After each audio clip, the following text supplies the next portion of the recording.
Good afternoon or good morning, everyone in the virtual world. My name is Miriam Stark, and right now I'm the director for the University of Hawaii at Manoa Center for Southeast Asian Studies. It's my great pleasure to welcome you here today for another one of our colloquia, and in this case, from a colleague in the social sciences. Today we'll hear from Professor Ashok Das, who's an associate professor in the Department of Urban and Regional Planning, and it's my great pleasure to welcome him. Thank you. Thank you, Miriam. And thanks to everyone at the Center for Southeast Asian Studies for inviting me to give this talk / presentation. So, are we waiting for something? Okay. I can wait for a second. It's all right. Just some echo areas here. All right. Just bear with us if you're joining us virtually.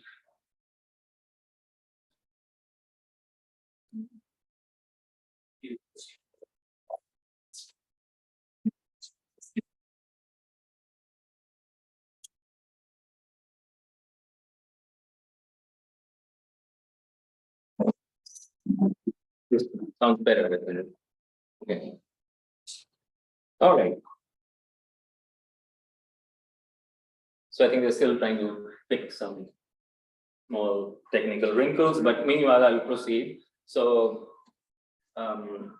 I have been interested in researching issues of sort of urban poverty and inequality, particularly in the housing sector, but that led to looking at other associated issues, and I have mostly worked in Indonesia for most of my professional life.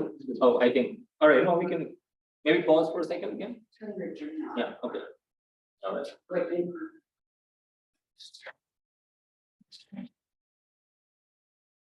Okay. Trying to.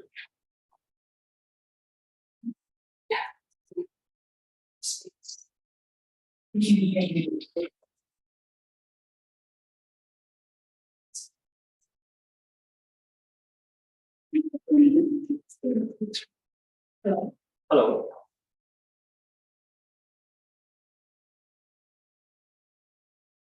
I don't know if it's going to mess with your recording or something.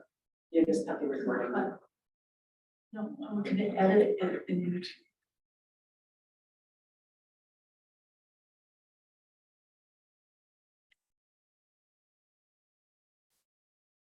Hello. Hello. Yeah, this is better. Great. Thank you. All right, I think we have come over the hump now, so it should be fine.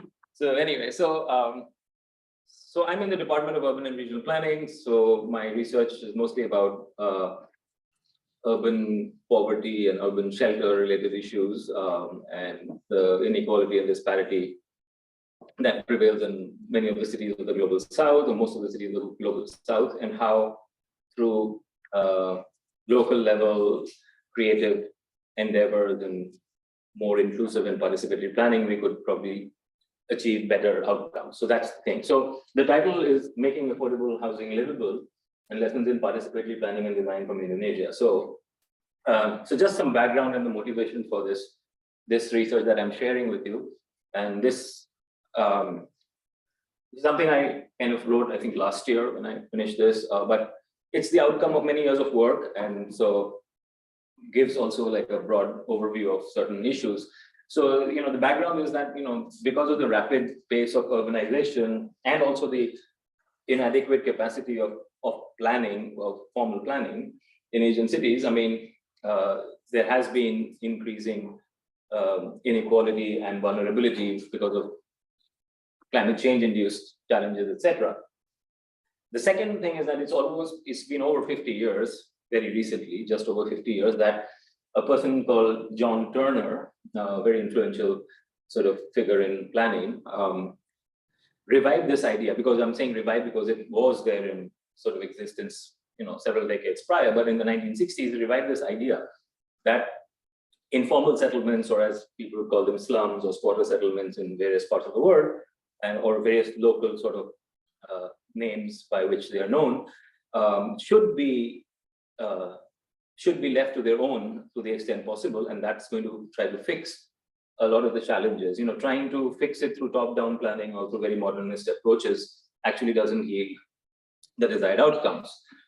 So this was something that was taken more seriously in some countries, or attempted, or influenced at least to some degree, and then institutions like the World Bank sort of took some of those ideas and implemented them. But again, it's not something that is mostly seen still in much of the world.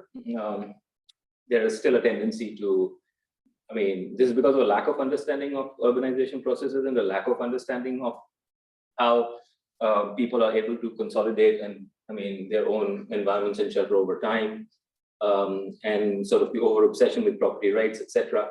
So there's a wide and varied body of literature that explains all of this, and also a lot of misunderstanding or misconceptions, and a lot of elitist sort of opinions about how such sort of spaces and such communities should be managed. So anyway, so the other person who's very influential in planning is a person called Sherry Arnstein. And Sherry Arnstein also around the same time, in the 1969, I think it was to be precise, wrote an article called The Ladder of Participation, and where she said that, so in democratic societies like the US, many of the Western sort of, in many of the Western countries, where systems were more evolved in planning, there was already a lot of effort to sort of include public participation in planning. In the US, it's always been the case because it's so decentralized, right since its inception in a way. So, and the sort of impulse for democratization is pretty deep at the local level. So the idea was to let people participate. But she wrote this article about how in cities back then, and this is also an era of intense sort of discrimination, it's pre-civil rights in a way. So there was also a lot of tokenism in how this sort of participation was achieved in planning. So that's what she wrote. There are different rungs of participation. It's a conceptual idea, but it still prevails and it's very popular still. So these are two things, just for those who are not familiar with planning, that today there's a lot of talk about including sort of squatter settlements and informal settlements and allowing them to sort of evolve more naturally, as opposed to try to sort of fix them, quote unquote, and that there should be more public participation at the local level. And this is all universal today, it's very global. So those are the two things which are important. So anyway, so the shared sort of outcome in terms of our understanding and wisdom is the fact that self-help, that allowing people to do things themselves, to their own, environments, and incremental development that is not trying to achieve everything in one go, but allow things more modestly to sort of evolve, and also participation in shelter. This is quite de rigueur in sort of planning practice worldwide. So two of the particular kind of things which sort of fit into this background are something called in situ slum upgrading. So in situ slum upgrading is this idea of improve. So slum upgrading is the notion that we should improve slums by providing them infrastructure and services that are missing, right? And to the extent, so even without tenure, for example, right? So sometimes these settlements encroach upon public or private lands, but the idea is that till you can find alternative, solutions or supportive kind of arrangements, you let them thrive where they are in a way by providing the things. So that's called upgrading. So upgrading the quality of life in a way. But in the beginning, it was mostly very physical in a way. In situ meaning allowing it to happen there. There are also people who thought you could just remove people from where they are because if they're in the middle of the city, for example, that's not the right place to be. So these were a lot of these ideas that prevailed previously. And this was, in situ upgrading, in my opinion, was really pioneered, I think, globally in the city of Surabaya in Indonesia. And that's where I've done most of my work for the last couple of decades. And then the other idea, this idea of incrementalism, that housing and shelter improvement, like I said, everything cannot be achieved all at once. It's not like buying something completely ready-made from a store shelf, although there have been attempts to treat housing like that, and it should not be done like that. And then, of course, despite all of that, we also need mass housing in a way, because there are many dimensions to the urban. That's not the only way to do it. We also need mass housing. So anyway, so this is the background in which this thing is set. So what I'm going to do in the rest of the talk is I'm going to show how in Surabaya, Indonesia, participatory design and planning, which meaning participation by communities, and incremental approaches to doing so have yielded much better housing environments than in most places in the world that you see. And a lot of it was achieved because of very sort of deep and intimate collaboration between the city government and the local university. And they were very open to the idea, both the city government and city institutions, as well as I think other institutions, society, as well as the university, open to the idea of innovation and flexibility. And because of that, I argue that there is much more affordability in the housing market and sector still compared to many other cities. And there is many of these environments which have been upgraded or designed for poor people are actually much more livable than in most other places. So that's the argument. And another thing which comes out of this or is sort of aligned, I mean, the arguments in the paper aligned with that, is that good design serves multiple sustainable development goals. That's over here. So these are the United Nations Sustainable Development Goals. So this is again a framework for, I mean, achieving sustainable development through planning, other kinds of things, I mean, investments and improvements the world over. So there are 17 SDGs, as the acronym goes. And I'm arguing that several of these goals can be actually met by taking this incremental and more participatory approach to designing and planning of human settlements, particularly very poor ones. So, so this version of this, I mean, or in fact,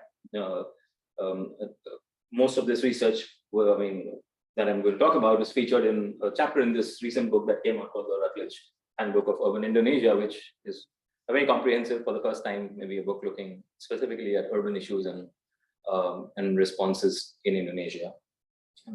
Okay, so this is again, so broadly, I'm not going to go into all this detail. I've already said some of these things, but what I just laid out for you are also sort of these broad or overarching goals of one, the Sustainable Development Goals framework, as well as something called the New Urban Agenda, which is this 20-year framework espoused by the, or something that is created by the UN Habitat, that's the United Nations Agency for Human Settlements and Housing, and it guides how countries work. So countries sign, they are signatories to this sort of agreement, and so the current one, which will run for the next 20 years until 2016, 2026, 2016, 2036, is basically this new urban agenda in which many of these ideas have been sort of very clearly spelled out, often for the first time, and stressing the role of planning and inclusion and participation towards achieving the kinds of desired, I mean, futures that we seek. Anyway, so over time, what had happened was that this is my conception of how the thing works, that issues of affordability, rightly so, legality, and participation, these have become very prominent and they're very well discussed, right? And they have tilted the balance much more in that favor, whereas the issue of design quality and livability of settlements has taken a backseat. So we talk much more about numbers and how many, so when you talk about housing, oh, these many 1,000 units have been created for the poor, and they were created so fast, and we did include communities in doing so and so on and so forth, but nobody, whereas in the beginning, a lot of it, I mean, for the arguments for incrementalism and self-help, etc., were coming from, I mean, so John Turner, for example, was also an architect. I mean, they were looking at the importance of how that approach led to more livable, I mean, environments. So that's something that I argue is completely sort of has fallen by the wayside in sort of the discourse on housing. Anyway, so I'm saying that we need to balance all of these things. Okay, so I'm not going to, this is also the theoretical framework. If those who are interested, what about this discussion of design in planning? Again, something that does not feature that prominently, or sort of slid into the background somewhat over the last 20-25 years, as other sort of issues of justice and equality, all very important and very essential. In fact, very pressing and urgent sort of concerns have taken sort of the driver's seat, and design seems to have been forgotten or ignored a little bit. And of course, participation and collaborative planning. So collaborative planning is the idea that is, when I say participation, I'm implying participation by people and communities who are directly the sort of subjects of this kind of discourse, as well as, and collaborative planning more about the different institutions of society to work together, and they all matter for planning. Anyway, so just to give you some examples. So there have been some very successful examples of this approach. Let me just time a little bit. So I'll just show you some examples of where, when design has been given prominence and design has been able to play an instrumental and deep role in the planning of, or in the upgrading of urban poor settlements or communities, it has actually yielded, I mean, very sort of supportive and encouraging environments, right? So one of them is one of the first ones that's been widely documented and appreciated is something called the Aranya housing in India. So this is actually not an example of in situ, meaning it was not done on site, but it was a new site, a resettlement site. But the approach to that was one where a very famous designer, architect was involved in the design of the project and allowed multiple options and flexibility and involve people so that they could, I mean, they could buy into a sort of small lot of land, or they were given these lots of land, very subsidized, and they could then incrementally develop it over time as and when. But they also provided them, so they were very good architects, I mean, who were doing this, and they also provided them multiple solutions to choose from, for example, right? So the outcome of this is that today it's a very thriving society, a community, and it has, I mean, the land values have increased many times over. So this is in a city called Indore in India, in central India, and it's called Aranya, which is forest actually, you know. And so this was designed by this architect called B.V. Doshi, who recently, I mean, passed away not too long ago, and then his sort of this foundation called the Vastushilpa Foundation, which literally means architecture foundation in a way from Sanskrit, was instrumental in designing this. So something which is relevant for University of Hawaii is that B.V. Doshi was an architect who received was decorated with the Pritzker Prize, which is the equivalent of the Nobel Prize in architecture. So the architect who designed the East West Center complex, I.M. Pei, is also a recipient of the Pritzker Prize. So anyway, there's another very famous Indian architect who also died a few years ago, Charles Correa, is another person who's very famous. He's arguably the more famous Indian architect as compared to B.V. Doshi, I think, at least initially. And he also served as he actually never won the Pritzker, but he was a juror on the Pritzker Prize for many years. And he designed this thing in what's called New Bombay. That was, an extension of Mumbai city, which was planned in the 1980s and began in the 1980s. And planning happened before, but construction all started in the 1980s. So he designed a low-income housing sort of complex for people who were of very low incomes, called the Belapur housing. But what he did was he understood that many of these people were actually migrants from rural areas who were coming. So he created a very different kind of a typology. So he allowed these small houses around courtyards to sort of mimic the lifestyles and shared sort of activities and practices that they were used to, I mean, in sort of rural living. But over time, and these are all these different things you can see, so how people could, I mean, expand and, you know, add to the initial small unit in different ways. So again, there were multiple typologies and people could do multiple things. So it led to, so today it's quite unrecognizable from what it is. And it's a good thing in a way, because that means that people have really moved up. There's been social mobility, socioeconomic mobility, and people are richer. Land values have gone up. People have been able to expand, rent out, multi-generation living is taking place, all of this, right? So you can still see, like, you know, so this is the original design here.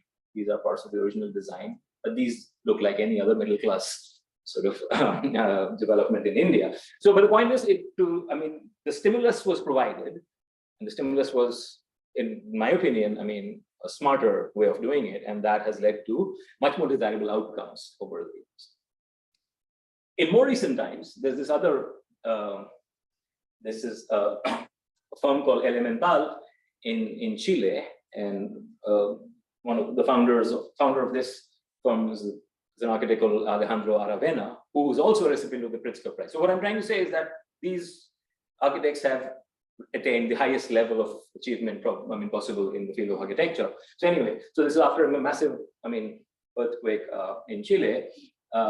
He came up with this idea of, because public resources are limited, so there's always a constraint, that how much you can do and what all you should do. So, and also to bring down the cost of housing, what he literally did was, he literally translated the concept of incrementalism by providing a half house. So this is the unit that he designed, right? So as you can see, again, these are conceptual sketches of how over time things can sort of, they grow and they can interlock into each other, but literally building half a house, giving the basics, so that a household can get a strong toehold, and once they become more stable, their situation, they can then incrementally expand and, and add as and when they're able to, but also it'll sort of allow an expression of their own preferences and taste in terms of the aesthetics, etc. Right? So it makes it very interesting. So as you can see, these are very two different things. So anyway, so this idea became very popular in Chile, and then it was exported to other countries in Latin America. So Mexico is doing big projects with this, and also in other countries. So anyway, so these are this. Another program which is in Southeast Asia is called Ban Mangkong. So this is a different kind. It's a slum upgrading, national slum upgrading project that started off in Bangkok. And again, the brainchild of an architect who worked in the government and then went into civil society and came back into government. And so this was working with communities in designing there. So this was more in situ in most cases, meaning on the same sites, but allowing a rearrangement of the existing structure so that they could allow for more density and but also open up more space. But a lot of this was done using the community inputs and involving in the design process, which is not something that's very common, right? And this was supported by NGOs as well as a lot of the local universities and volunteers from the NGOs, etc. So it's been going on. So not every project is very successful, but there are many examples of very good, interesting design where you see multiple options, multiple living options in the same project. So somewhere you could generally say row houses, but there will be some row houses with shops. Some could be apartment blocks for renters. Very interesting combination, well done, well in a way, right? So anyway, so this is Ban Mangkong. There's another example. So I think one of our members in the audience here, Mike, has been to this place probably. This is Pak Gunung's house in around in Kampung Tongkol, which is in North Jakarta, right? So this is a very small project, but this showed how this is done completely by an NGO in Indonesia called the Architects Without Borders. So this was the Indonesia chapter. So the person one of the two people who started this was instrumental in designing this. So this is done completely with very, very local resources, bamboo, bricks, and very low cost, very low impact, low carbon footprint, and also very interesting, right? And also resilient in structure, etc. Okay, so this is allowing so there are many settlements like this in Jakarta. So those who know Indonesia know that, the government has been trying to move many of these. I'm not saying that that every settlement should be left where it is, but oftentimes, the resettlement is quite forced, and and the solution that's offered in return for their, present sort of situation or the ongoing sort of livelihoods, are not really very conducive. So anyway, so this was a very small project, just like 4 units actually, or like you could say a duple unit on each side, but a very good example, so they also believed in the same idea, so there was a lot of emphasis on local materials and using more carbon, less carbon intensive materials, and allowing incremental development to happen. Anyway, so that's the background. So this is to show you that these kind of things are real and they're not fantastic, and they have happened in different parts of the world. So let me tell you the story of Surabaya, right? So in Surabaya, something very interesting happened. So again, 1969, this is, I told you, in the 1960s when John Turner was writing his writings were coming out. So some of the titles of some of his books were like Freedom to Build, Housing by People, and so on and so forth, right? And so in 1969, the government of Indonesia decided. So, Indonesia had been independent for close to a quarter century by then, but, the 50s and 60s saw rapid urbanization, a lot of migration from rural to urban migration happened at that time. And so, like in most other post-colonial states, cities seem to be just growing, out of control. That's what, the people who are in the business of managing the countries and cities, did not really welcome in a way, right? They didn't see this as desirable. And so poverty was basically correlated with, with crime and violence and vice. And, so there was very little understanding of, anything about these communities or about the value that they provided to the urban economy and so on and so forth. So anyway, the government of Indonesia, President Suharto, who had just come into power for a few years by then, instructed the mayors of some cities, a few cities, there were 4 in that list, so Jakarta and Surabaya are 2 of those. They said that, why don't you do something about, we need to deal with the slums in the cities, and we should make, but the popular thing back then was to build mass housing, meaning big apartment blocks for poor people, right? So let's try to do this. And they all went, and so Indonesia was for a brief period flush with money. This was the Arab-Israeli war was taking place, so they had gotten money from so there was some surplus funds to go around at that time. Anyway, so in Surabaya, what happened was one of the architects, who was this young architect called Johan Silas, he suggested something else. He said that let's do something called the Kampung Improvement Program. I'll discuss that in a little bit, right? Which is a little different. And that became a model. It became very successful, and the World Bank then took on that. This was also attempted in Jakarta, the slum upgrading, idea. So the idea was, let's not move them, but let's try to invest in the communities themselves. So these were not all sort of squatter settlements, meaning it's not like people, but these were also very poor old neighborhoods, just, where the quality of life was no different than, say, an encroached upon squatter settlement, which is very new, for instance, right? So that was one. So that lasted for about 50 years. So it guided Surabaya's shelter policy for about 50 years. And then there was also, like, somewhere in the 80s, the start of something called the rusunawa, which are these state, government built up walk-up rental flats. And that's what is dominating the landscape, or has begun to dominate the landscape today, or has taken over the policy sort of space now. So like I said, pre-decentralization, so Indonesia went from a very centralized top-down country to one of the arguably the most decentralized, country in the world, literally overnight. Not literally, but within just a year or so. And this happened in the late 90s, 98, 1999. And before that, there were only 4 rusunawa projects in Surabaya, just to give you an idea. Whereas in most other countries, it had already become like the most popular sort of way of doing it, right? And these were locally designed. And after this decentralization, there have been many since then. And there was local design consultancy, which was a big feature of both Kampung Improvement Programs and earlier rusunawa.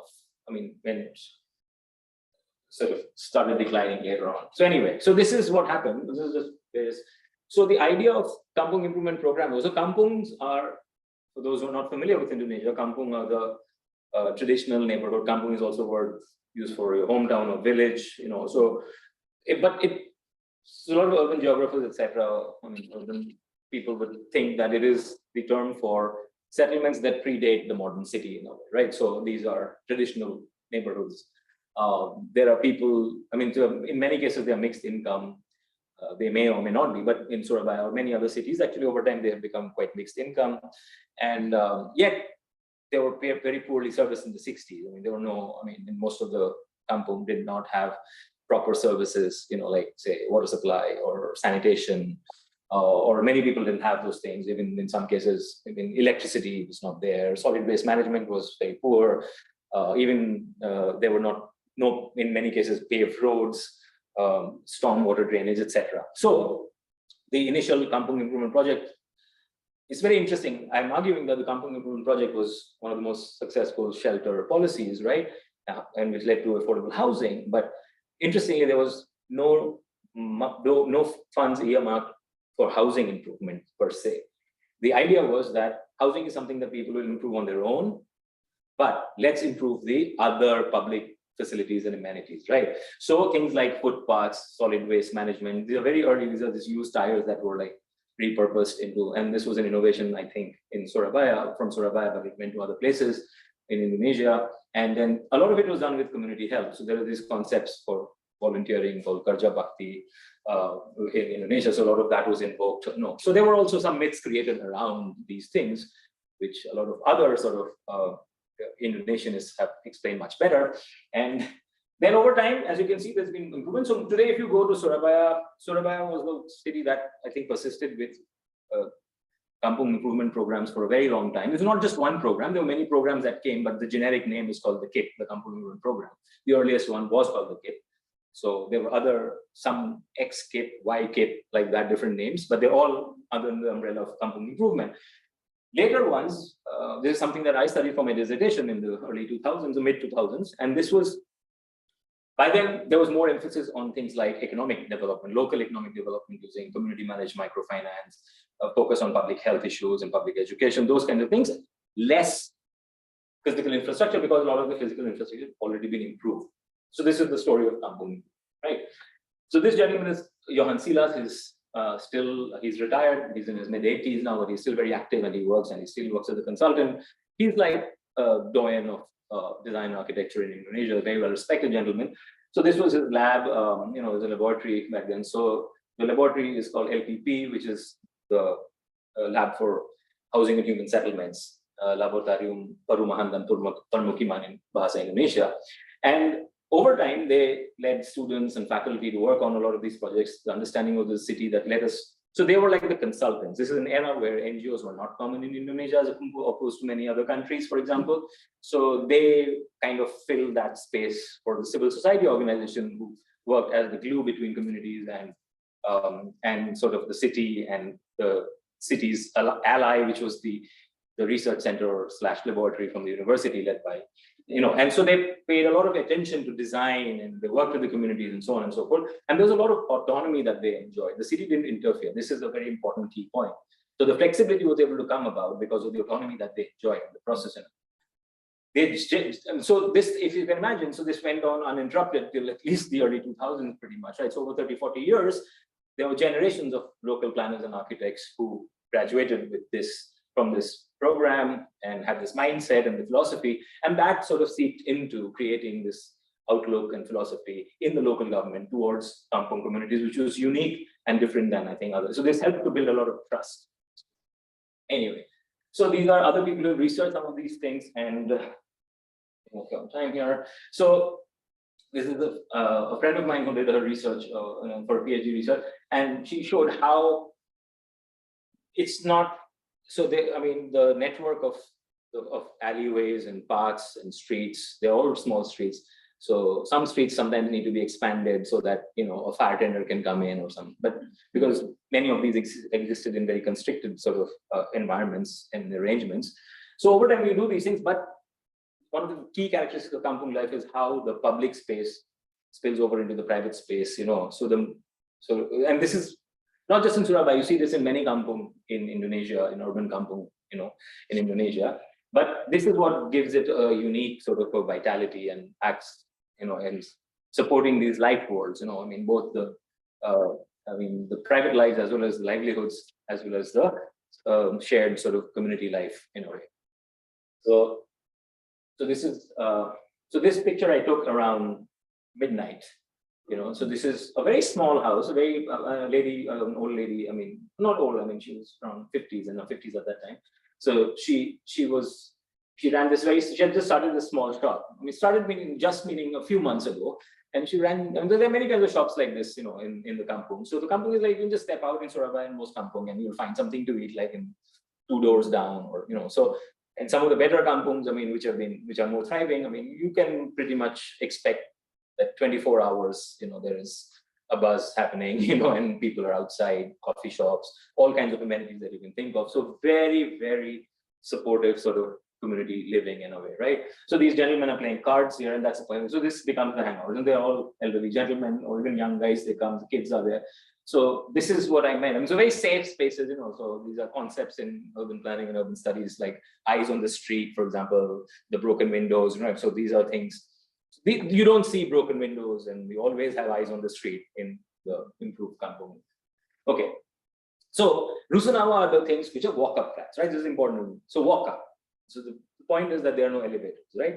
So in many countries in the global south, this is different from the US, of course, or developed societies. So until say about 4 floors, I mean, so ground plus 3 or ground plus 2 at least, you know, in most places, it's called G plus 2 or G plus 3, you don't have elevators. That keeps the cost of the building down, and hence it's low income housing, right? So this is affordable housing.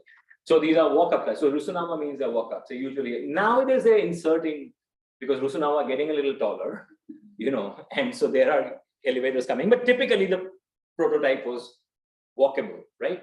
Although of course third floor. And so in rusunawa are walk-up rental flats for rental flats owned by the government. Yeah, this is the particular definition. So in most cities, like the highest floor is the cheapest one because it's walk up more, right? In a way.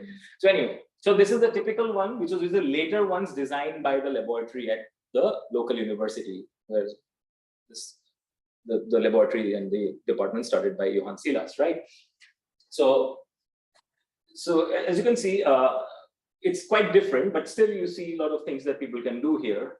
You know, like the washing is hanging and they'll make their own extensions, encroachment. So this is quite common, you know, but it's still interesting. And this is the site plan. So it's a fairly large thing, right? And inside, if you go, you still see a fairly wide corridor so people can park their bikes inside, you know. So this is not the best example, right? I'm making it very clear of the ones designed by, this is one of the ones that they designed later. I think the first phase of this was built in the 90s, if I'm not mistaken. The second phase was built around 2003 or so, right? And they also tried to provide on the ground level space for a lot of the people, because many of the people who live in kampung are self-employed vendors. You know, they are called kaki lima, these little push carts, right? So for them, they allow this space, right? Again, it's not necessarily the most, conducive space for conducting business, but not everybody maybe has the ability to say go out, right? So for those who prefer staying, you know, so many of these are managed by women, so you know, so they can straddle both their domestic and their work life better if it's there. So at least the space is provided. But I'm saying in many design facilities, these kinds of things are not provided, right? Now I'm taking you to an older one. This was built in the 1990s, designed very carefully by the laboratory with the community, right? And this is very interesting because this was a community that was actually moved here because their original settlement was, destroyed in a fire, etc. So this is a particular community from. So as you can see, there are spaces here for people to keep their, so whatever poultry, etc. that they would keep, because they understood what their livelihoods were and they provided appropriate spaces for them. You can see some of that sketch I had shown you, that kind of kampung life exists even on the ground floor, on the first floor level. And inside, very interestingly, these are up on the second floor and on the second and third floors. They have these spaces where you have, these are community kitchens. These are community kitchens, meaning shared kitchens, right? There are areas for shared washing. So they said, we have been living like this and this is what we do. So we want to have, so this is not something you see, right, in most places. So it's an individual toilet or a shared toilet, but these were open washing and sort of cleaning areas and cooking areas. This was the most amazing. So the spaces inside were fairly wide. So the corridors inside were so wide that this is on the second and third floor. This is a wedding ceremony happening. So the community says one wedding being shared across 3 floors. So the entire building, the entire community, all the residents are part of this, right? Just like you would do in a kampung where you would enclose. But this is not something you see in any public housing project anywhere in the world that you can do this, right? So this is what I'm saying is the unique aspect of it, right? Okay, this is a much later one where they were again called to sort of intervene in this again in the early to mid 2000s. So there was much more restriction. This was right in the middle of the city. This is very close to like the heart of the city, in downtown almost area. So it looks newer. So it was designed differently. By this time, there were some standards that were imposed, which made the units a little smaller and the corridors a little tighter, but they still allowed. So they only had what are called singly loaded corridors, not doubly loaded, so that it didn't feel very constructed, just because the the corridors were short. Okay, and you could still have people. I mean, unfortunately, I didn't get any people sitting here, but the fact that the chairs are there, that means people do use them. So anyway, but the process is not easy. This is what, so it's not very easy to engage with people, right? The reason why they were able to do this, I mean, I won't read the quotes, but people can be very hostile, right? Because these were communities that had been sort of maybe slighted in the past sometimes, so they didn't trust, and they were being forced when, like I said, it's not very common to move. I mean, it was not very common in Surabaya to have people move into these kinds of, I mean, rusunawa, right? So they were very hesitant. So it took, but because the people who work in that laboratory in the university, because they had this legacy of working with the people, and they had a very good reputation among local communities, and they had done this for 30, 40 years, they were actually much more welcome. But still, it took the representatives, the students and the faculty who were doing this, time, a while to get, I mean, gain the trust of the community and feel welcome. But they engaged with them for several months before they finalized the design, instead of like just going and talking once, right? And so they did this, right? So that NHS is good. So like I said, so it was always difficult to collect the community for discussions.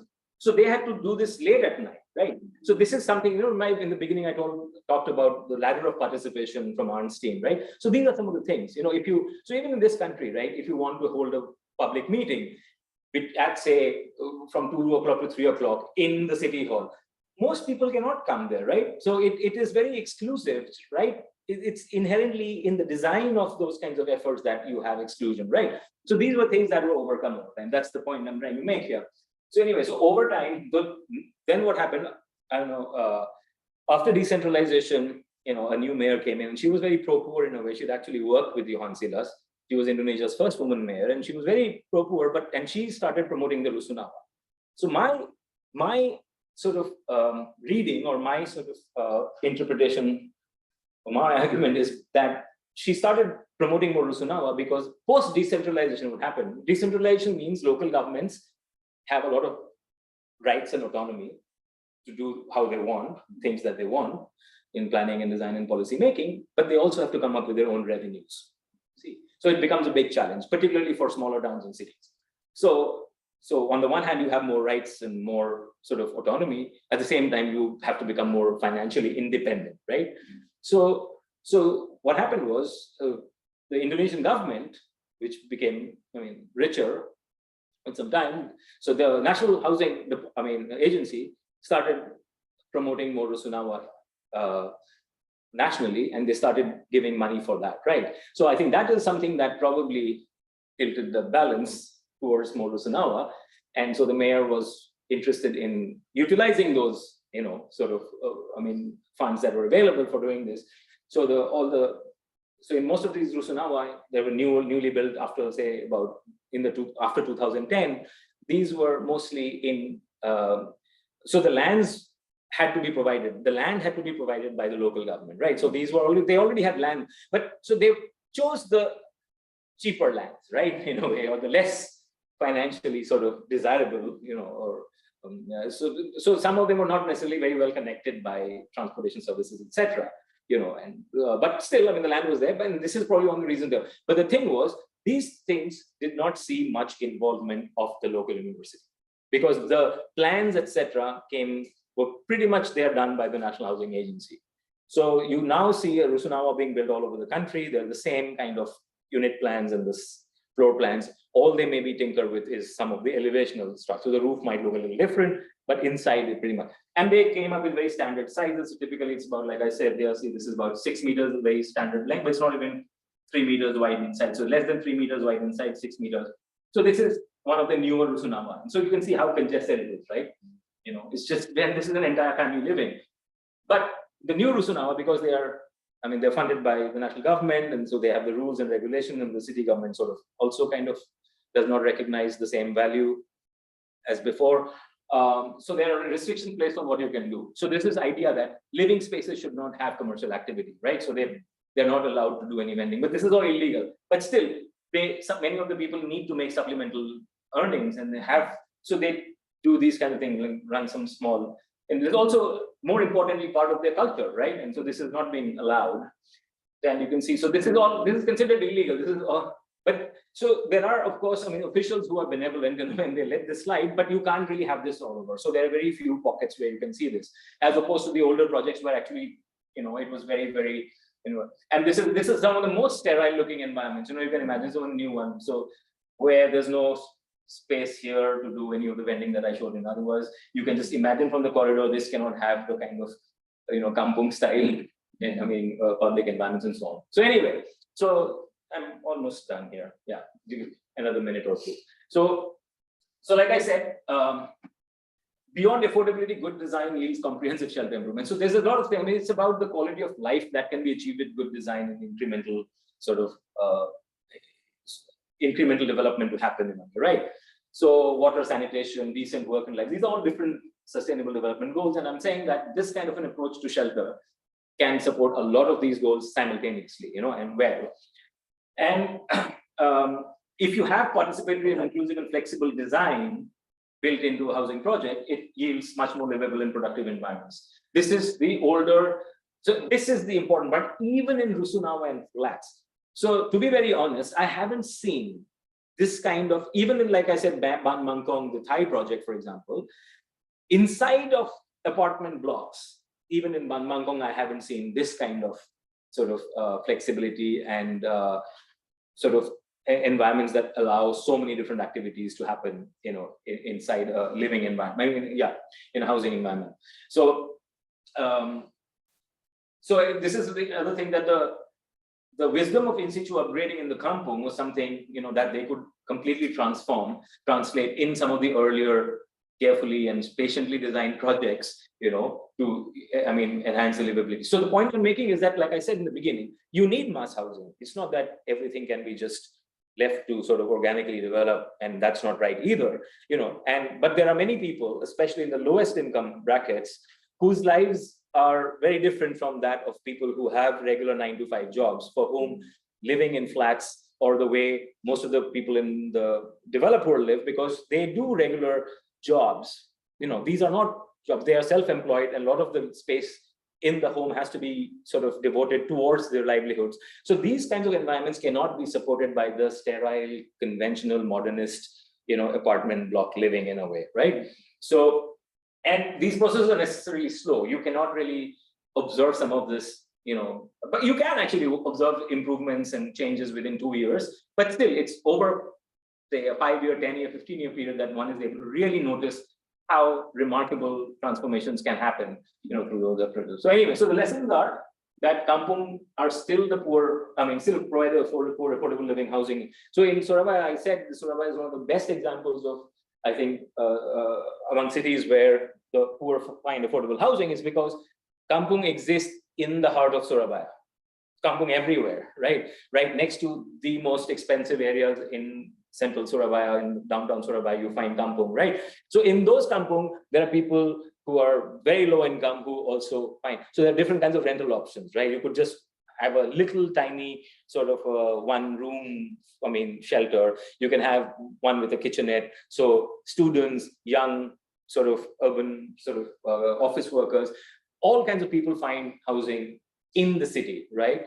It's increasingly under threat and disappearing, I would say, because, there's a desire now, because of increasing land values, to sort of demolish some of those old kampung, but they're still there.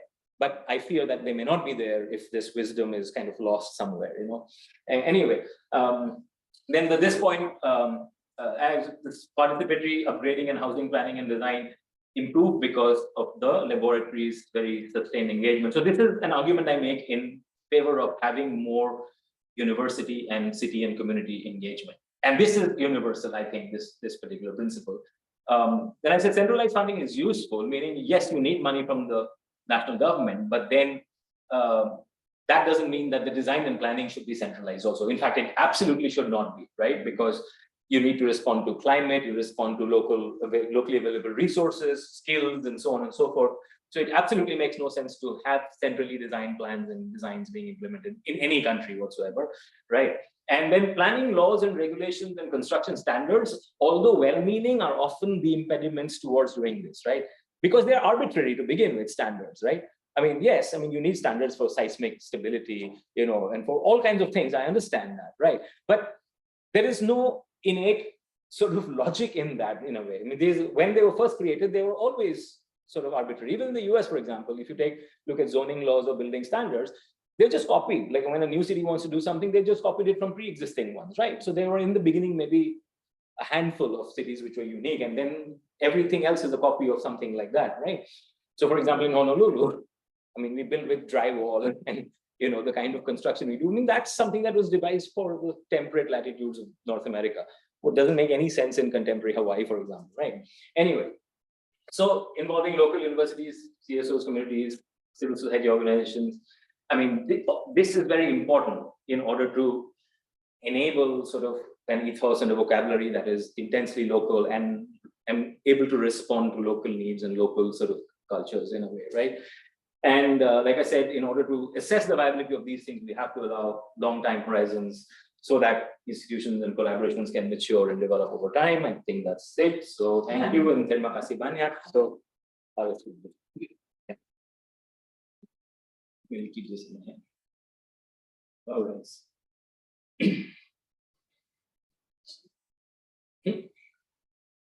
Thank you very much. I have loads of questions because I don't really know your area very well, but I got the feeling, Ashok, that you were saying that planning was much better 20 or 30 years ago than it is now, so that actually it's heading in the wrong direction.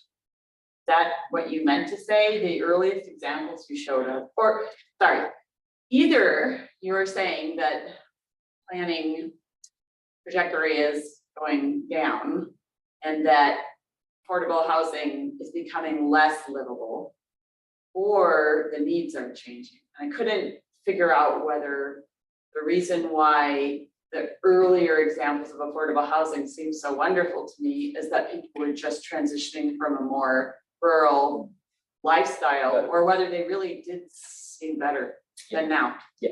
And then, sorry, and if that's the case, how do you deal with increasing populations and pressure on these cities? Okay, yeah. So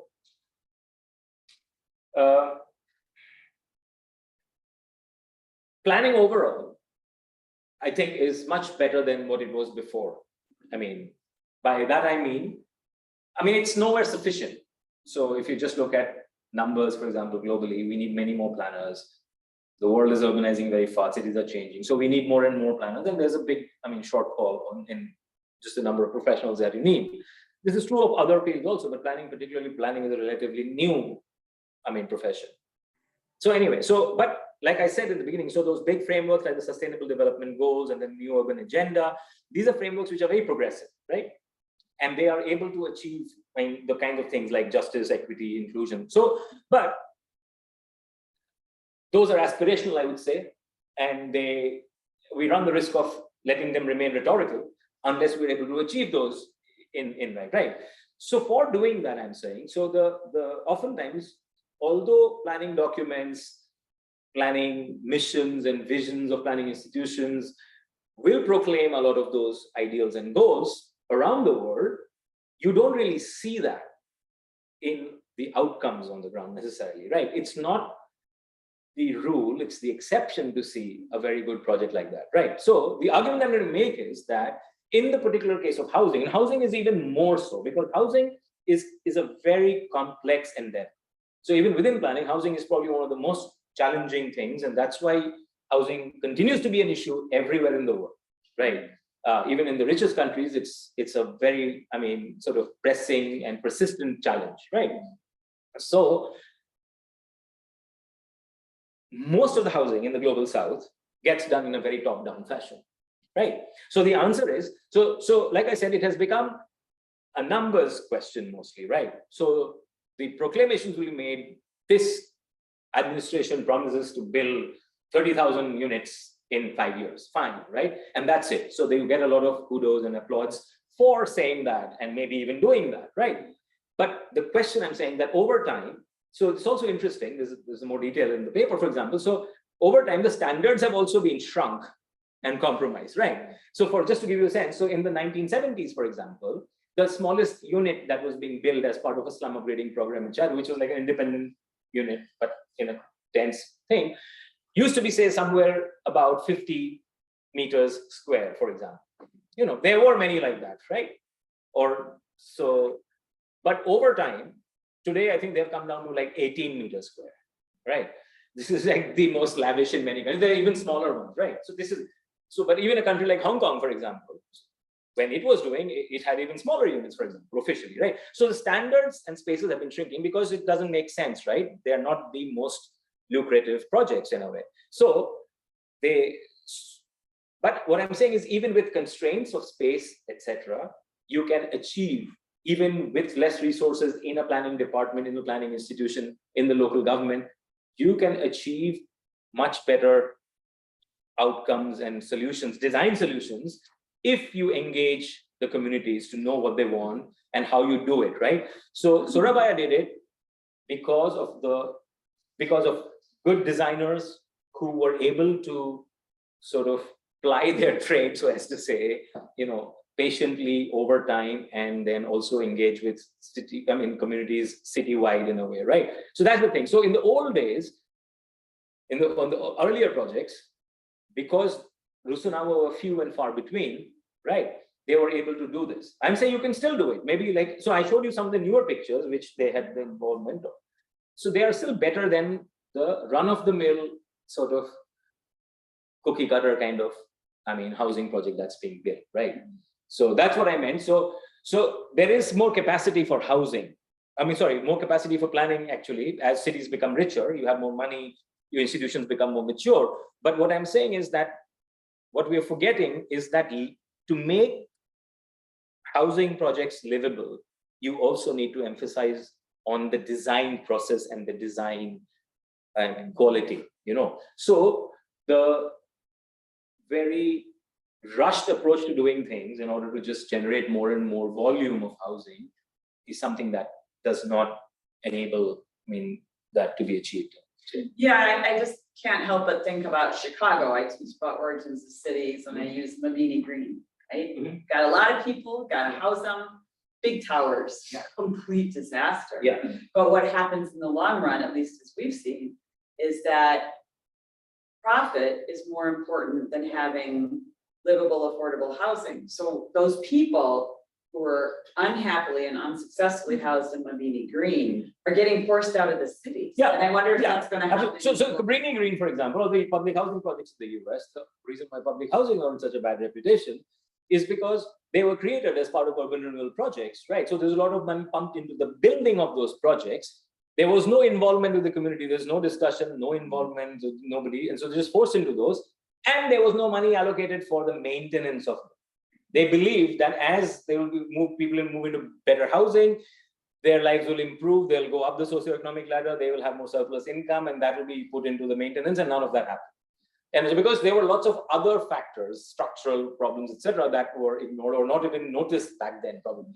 Yeah. So it's slightly different, yeah. But so that's, the US is unique in that way, because on the other hand, that same approach to building public housing, mass housing, is what has led to the sort of upliftment of a lot of poor people and getting them to move to the middle class everywhere in the world, including in the socialist world, including in East Asia, everywhere else, in Western Europe, except in the US.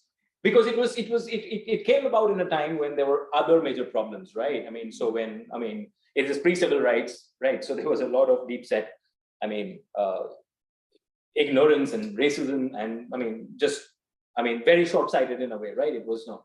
So that is the reason why. So in fact, now a lot of housing activists are trying to preserve whatever is left of public housing stock, because nothing gets. So that's a different story, in a way. But yeah, even there are, examples in the US where you see, this kind of affordable housing projects where there have been more community involvement. There has been more community involvement, and the more sort of a inclusive process of design, you see better examples. Yeah. So can you see big towers as better examples? There's this continuous flow of people in Southeast Asia.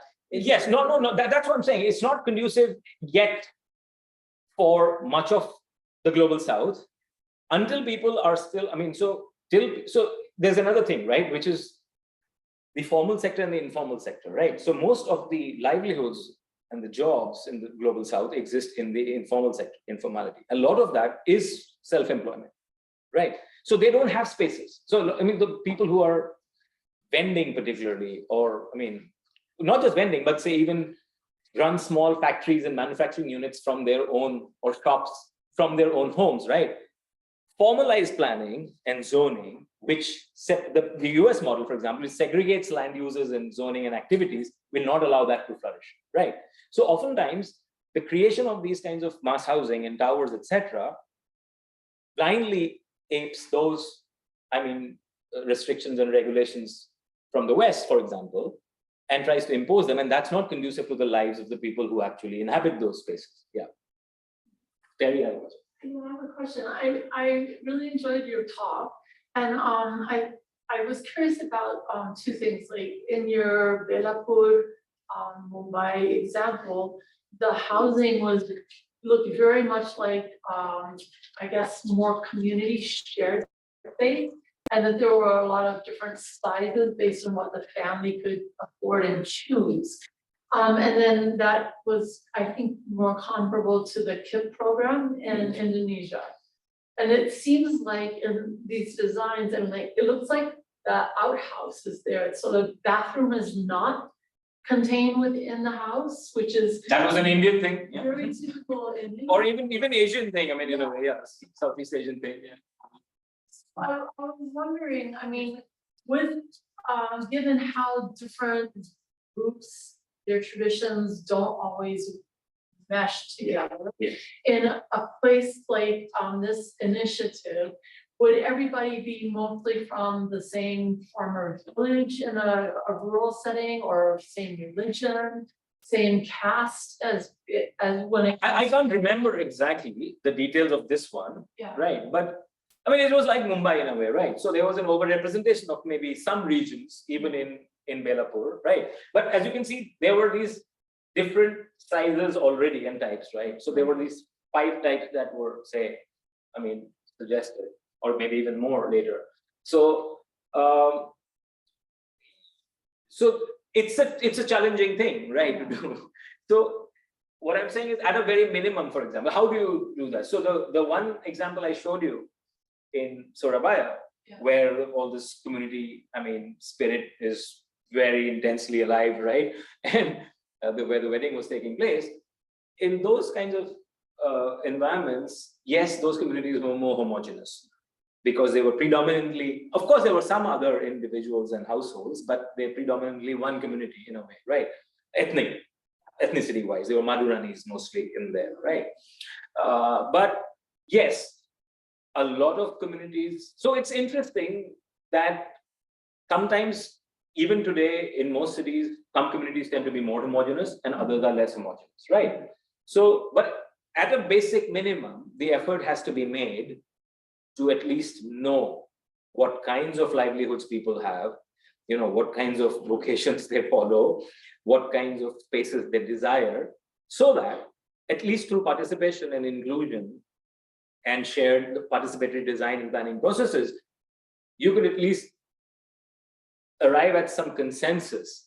Of course, some people will always be unsatisfied, probably, right? Which is natural. But if you can get the majority of the people to agree, and I've seen this happen in like some of the examples in Bangkok, for instance, right? Which is interesting because they are quite, yeah. I'll give you an example. For instance, in one case, this was another community that was burned down, so not burned down, there was I don't know, it was an arson case or whatever, but it was raised in a fire. So the community, and there were, I think, less than 200, more than 100, maybe around 150 households, I can't remember exactly, but they were given a choice, right? So there are 2 options. So the Thai government had 2 programs like that. One is this one, Ban Mangkong, which is the upgrading kind of thing with the community involvement. And the other one was a public housing, like a rusunawa kind of thing. We are going to give you these. So both of those, it's called Ban Muat Horn, I think that's what it's called. This is the other project. This is how, these are ready-made flats. You want to move into these or you want to stay here, right? So those who opted in situ redevelopment. Another thing which is very commonly overlooked in these kind of public housing projects is the fact that in Kampung or in other sort of squatter settlements, it's not just owners who live there. In fact, on the contrary, in the bigger cities, it's mostly renters. However, when you enumerate, right, who is deserving of, you usually just acknowledge the owners. So that's another kind of reason of why people I mean, are they just disappear, you know, I mean, they're not rendered invisible by these kinds of redevelopment projects. So there the community said that, no, these are renters. We've had renters in our, sort of community, and we want to have them with us because we've stayed together for whatever, 25, 30 years. We don't want them to leave. But of course, land, the space was limited, right? So the owners were able to get, because they got those options of like different kinds of row houses or whatever, with or without commercial space or workspace, and the renters were housed in a sort of in a multi-story apartment blocks, because they were all just renters. They were not really doing any livelihoods there. So that's what I'm saying. So if you engage with people, you will at least, there's no way of knowing what a community wants, you know. So that's the hubris that I think planners and policymakers need to sort of shed and evaluate. Sorry, we have a question from Sure. Jenny. Oh, okay. Says, good morning from Bandar Lampung, Indonesia. Okay. Or she wants to talk.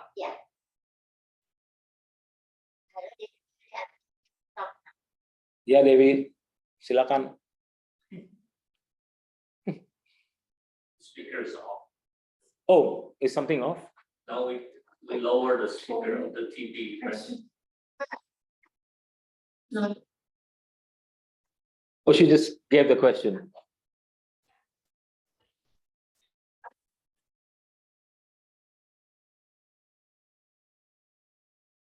Is our volume somewhere?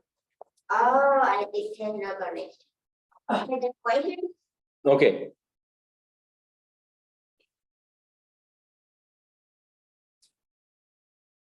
Maybe someone. so the question was, there are characteristic project usually according to her is aim for kampung. Kampung means village. What about if it's in kelurahan? Does it have similar characteristics? And about participating in the research, she asked like, how does it do? How your work do in connection to make people participate in the planning? Like what methods? What Yeah. methods do you use? So the first about. Yeah. Oh, there's Devi. Okay. Go ahead, Devi. Ask your question again. If you want. Okay. Actually, Professor Das, the moderator, have already Okay. given the questions. Okay. Yeah. And So the did second one, what I really like to know. Is the kampung improvement, the KIP model, say, Yeah. something? KIP. Rural areas can KIP. also do in villages. That's what you're asking. Yeah. Village is more common in kabupaten, the local government in Indonesia called Yeah. kabupaten. But in the city, we call that kelurahan. Right. So these projects are not necessarily at the Kalurahan level. It can even be at the lower level than that. So this could be at the Airway RT level also. Okay. So sometimes they are. So it's not the administrative unit that is the important thing here, right? So for example, you can have a policy to have whatever collaborative participatory housing built all across the city. So of course, you know, those who will be involved in that or who will manage that will be the Lura at the Kalurahan level, for example, the Kalurahan office, you know, or the lower levels even below that, right? And you can do the same thing. So in the rural area, the differences in the rural areas, usually there isn't, I mean, a scarcity of land and space, usually, you see. So it is much more, there's much more flexibility that is possible. Whereas, because in urban areas, your existing sort of communities might be very dense in very limited areas, because the resettlement land that is being provided is of a certain size. So there in the urban areas, the need to actually do this more carefully and achieve better design outcomes becomes even more important, you know, you see. So, and the thing is, you asked me about, is this possible in other things? Of course it is possible. So in the beginning, for example, in the Kampung Improvement Project, I mean, the Surabaya, what I really find what it has achieved better than most other cities over the last 50 years, I mean, is the fact that when they were doing the Kampung Improvement Program, it was not only about, in fact, like I said, it was never about housing, right? It was about providing other infrastructure and services. So over time, this led to community engagement in doing all kinds of things, right? From physical improvements and upgrading to things like, primary education centers or childcare centers, solid waste management, microfinance. So all of this was, again, I'm not saying that it's universally, I mean, it has been universally successful. There are, I mean, a lot of my research was about why are there uneven outcomes even within Surabaya, for example. But on the whole, I'm saying doing that was better than not doing that, right? I have another criticism, which I've not mentioned about Surabaya's planning in general, is that whereas this kind of participation of the public and communities was kind of institutionalized and it was achieved, I mean, very well, it was only for things which were very much at the neighborhood level. At the kampung, by kampung, I'm not using it literally as an administrative unit, I'm using it more as a community, the word, so whatever communities self-identify. So that is what the idea of the kampung improvement was also, so yes, I mean, it was administered at the Kelurahan level. But anyway, so the point is that in Surabaya, like in many, I mean, others, even in Surabaya, rather, that the intense level of participation was only for these kinds of things at the kampung level, right?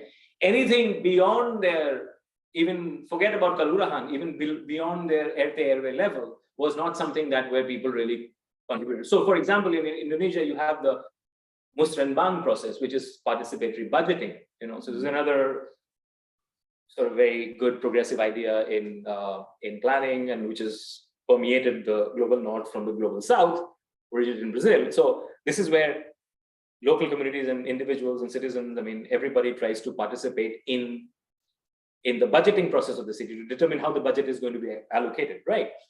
So again, in most places, I mean, there are some parts of the budget that are discovered, or there are some communities which are involved in this anyway. So, but this is something that in Indonesia is there as a policy in all cities, right? But it does not happen. It's not really used even in Surabaya for bigger discussions, right? So it's mostly about things at your neighborhood level. When it comes to bigger planning at the city level, let's say transportation idea or some big resilience-oriented project or whatever, economic development, those things see little to no public participation. Yeah. So that's another recommendation. I mean, a limitation of, yeah. Sure. Sure. I like direct interactions. Good. Now you can direct it.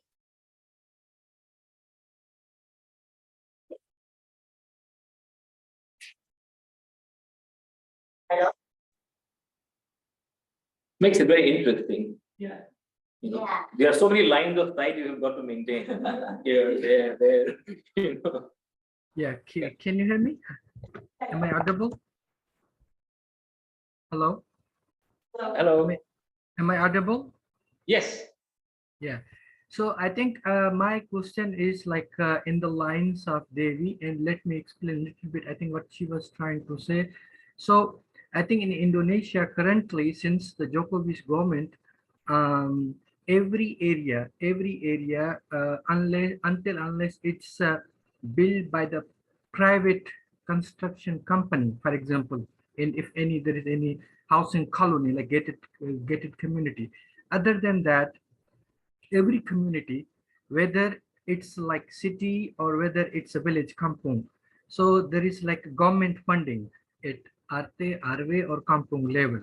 So in one way or another way, for instance, the government is available, whether it's a formal or informal housing project for the infrastructure.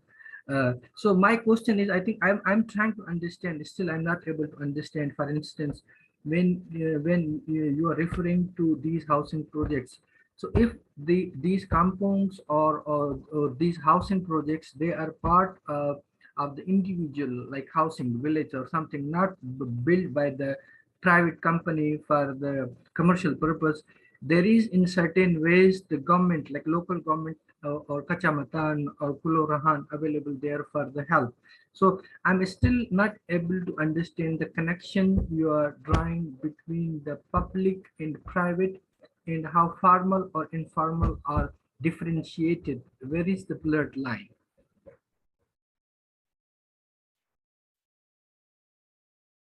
I'm also trying to understand your question. So let me try to answer it. So one of the reasons why you might be confused is because everyone is probably more familiar with different urban settings. And like I'm saying, this is probably the most unique situation, even in a big country like Indonesia, right? So it's very difficult for people to imagine that something can be done this way or differently. And yes, it was not easy. That's the whole point, which I didn't belabor in the beginning, was that it was very much going against the grain of how things were done, right? So yes, you're saying either it's privately built or publicly built. Like I'm saying today, a lot of it is privately built, right? So when it's privately built, for example, flats, which is also coming about, then it's called rusunami, right? Because it's for ownership mostly. It's not for rental, right? You could rent it out on your own, but so the rusunami is what's mostly built by the private builders. That's the apartment towers used in the private sector. Rusunawa, the rental houses are almost always built by the public sector, meaning the government, right? Now, what I'm saying is that there is nothing that prevents local governments to build rusunawa on their own.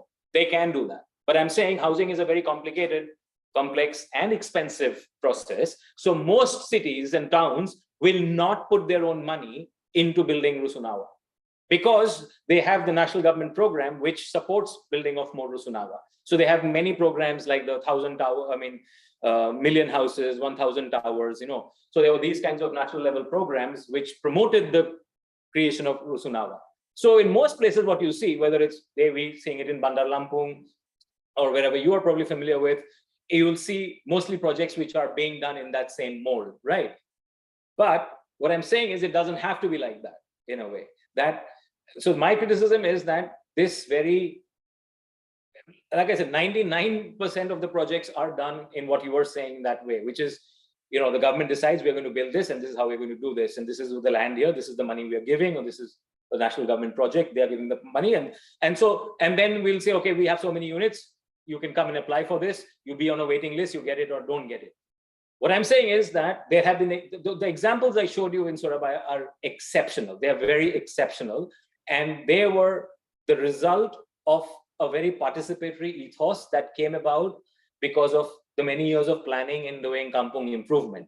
You're also, I think, kind of limited by thinking of the kampung as a village. Like I said in the beginning, the word has multiple meanings. And so when I'm saying kampung improvement project, I'm implying community in that, because that's how it was first used. Kampung in this case means the traditional urban neighborhood and not the village per se.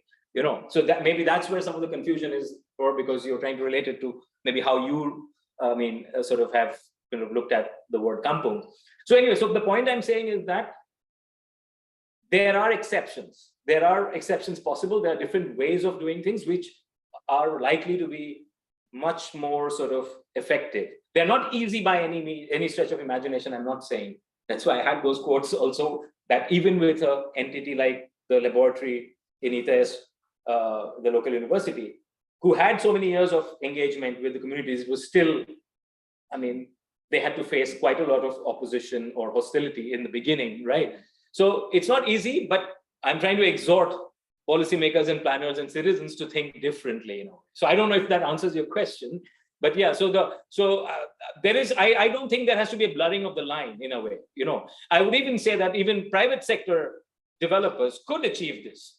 Okay, so from the biggest to the smallest, so from the developers that do luxury housing, in fact, I would say that the developers who do luxury housing actually do invest in some engagement because they have the money to do that. They do a lot of market analysis and other things.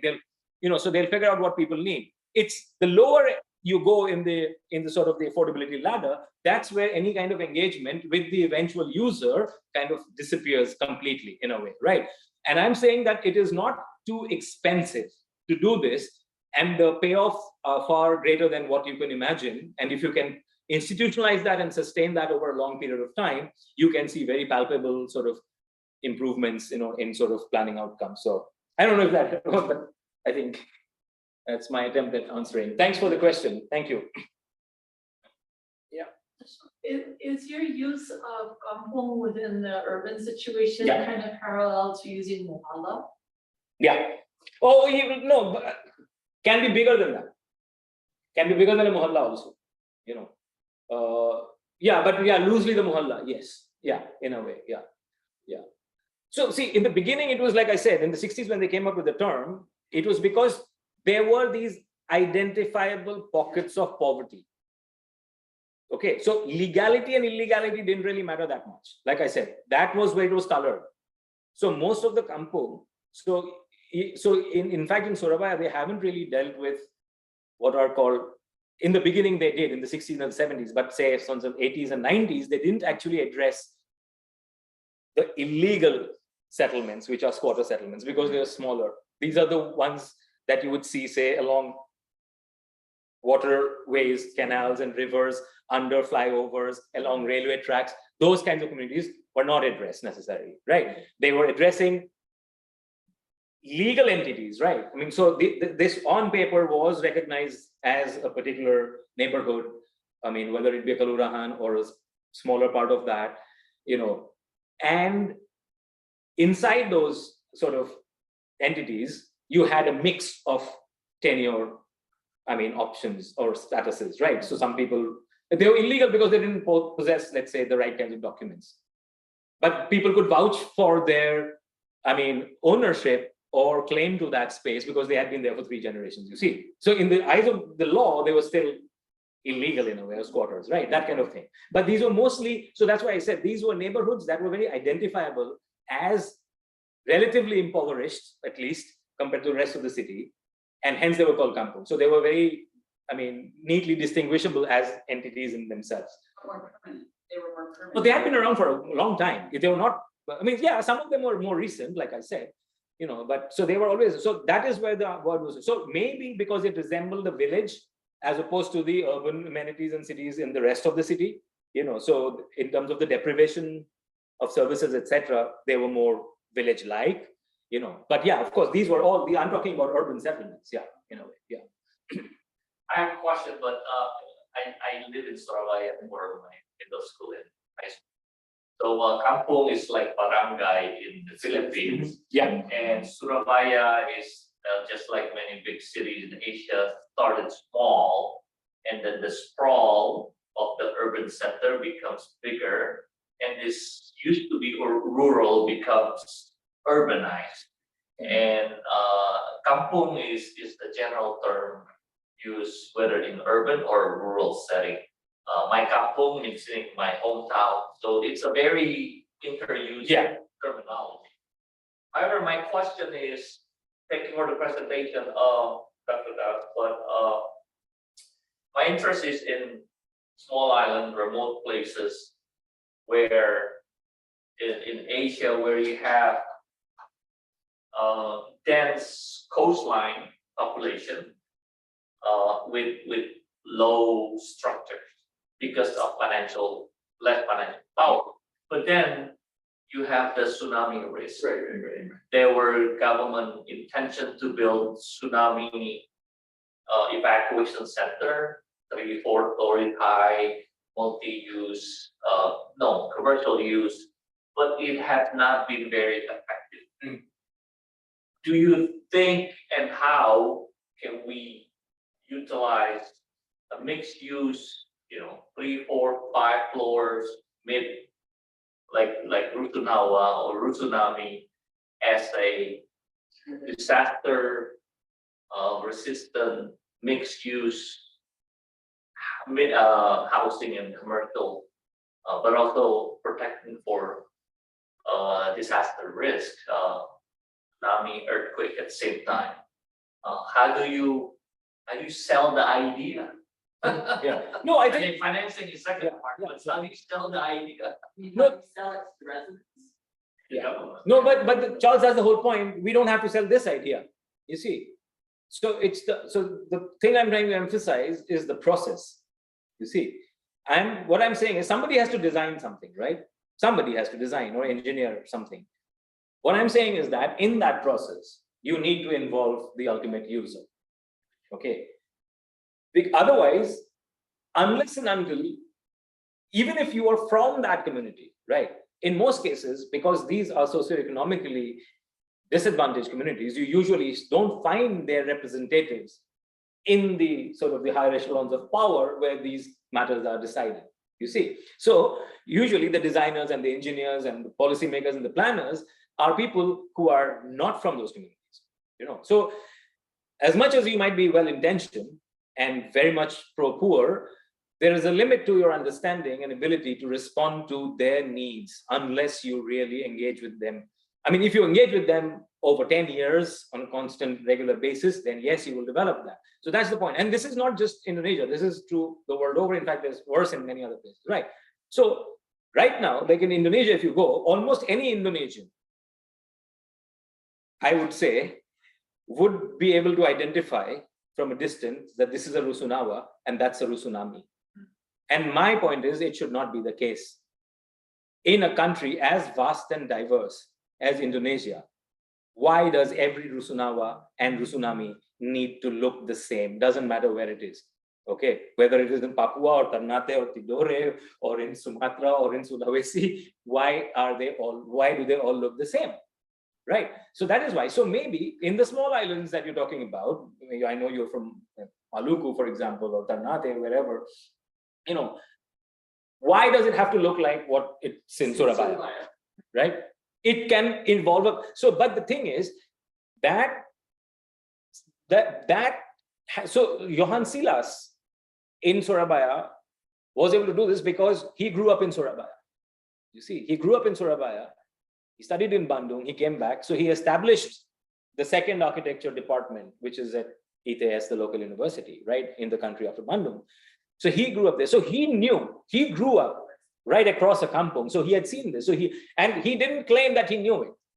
What he did was he convinced the local government, and the mayor at that time, this colonel, Sukojo, was very, understanding. And this was remarkable that a military, appointee who was the mayor was able to engage in this kind of a process, right? That itself, I think, spoke a lot about his leadership, I think, So in a different paper, I'm writing about leadership now in planning, which is also something which is very less discussed, right? So the point is, that is what achieved that to happen. So for example, if you want to do something like that in Maluku, right? Or in Papua, then you have to engage people who are from there, right? And they might come up with a typology which is very different, right?